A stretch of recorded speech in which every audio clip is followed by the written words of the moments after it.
ஆதியாகமம் 37வது அதிகாரம் 1வது வசனம் முதல் 10வது வசனம் வரை. யாக்கோபு தன் தகப்பன் தங்கியிருந்த கானான் தேசத்திலே குடியிருந்தான்.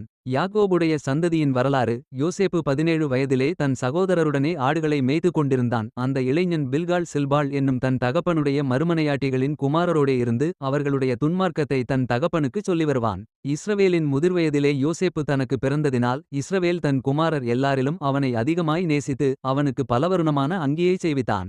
அவனுடைய சகோதரர் எல்லாரிலும் அவனை தங்கள் தகப்பன் அதிகமாய் நேசிக்கிறதை அவன் சகோதரர் கண்டபோது அவனோடே பட்சமாய் பேசாமல் அவனை பகைத்தார்கள்.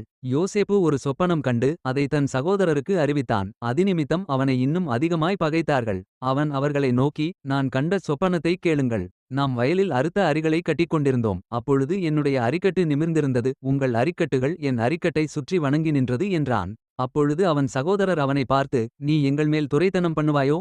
நீ எங்களை ஆளப்போகிறாயோ? என்று சொல்லி அவனை அவன் சொப்பனங்களின் நிமித்தமும் அவன் வார்த்தைகளின் நிமித்தமும் இன்னும் அதிகமாய் பகைத்தார்கள். அவன் வேறொரு சொப்பனம் கண்டு தன் சகோதரரை நோக்கி, நான் இன்னும் ஒரு சொப்பனத்தைக் கண்டேன். சூரியனும் சந்திரனும் 11 நட்சத்திரங்களும் என்னை வணங்கினது என்றான். இதை அவன் தன் தகப்பனுக்கும் தன் சகோதரருக்கும் சொன்னபோது அவன் தகப்பன் அவனை பார்த்து, நீ கண்ட இந்தச் சொப்பனம் என்ன? நானும் உன் தாயாரும் உன் சகோதரரும் தரைமட்டும் குனிந்து உன்னை வணங்க வருவோமோ? என்று அவனை கடிந்து கொண்டான். Genesis chapter 37, verses 1 to 10. And Jacob dwelt in the land wherein his father was a stranger, in the land of Canaan. These are the generations of Jacob.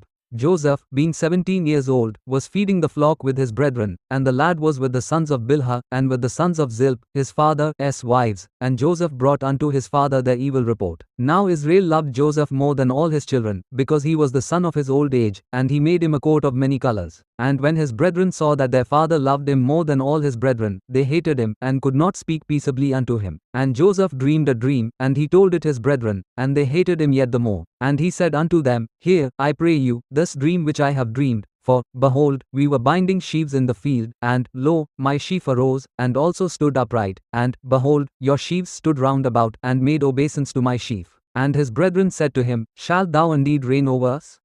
Or shalt thou indeed have dominion over us? And they hated him yet the more for his dreams, and for his words. And he dreamed yet another dream, and told it his brethren, and said, Behold, I have dreamed a dream more. And, behold, the sun and the moon and the 11 stars made obeisance to me. And he told it to his father, and to his brethren. And his father rebuked him, and said unto him, What is this dream that thou hast dreamed? Shall I and thy mother and thy brethren indeed come to bow down ourselves to thee to the earth?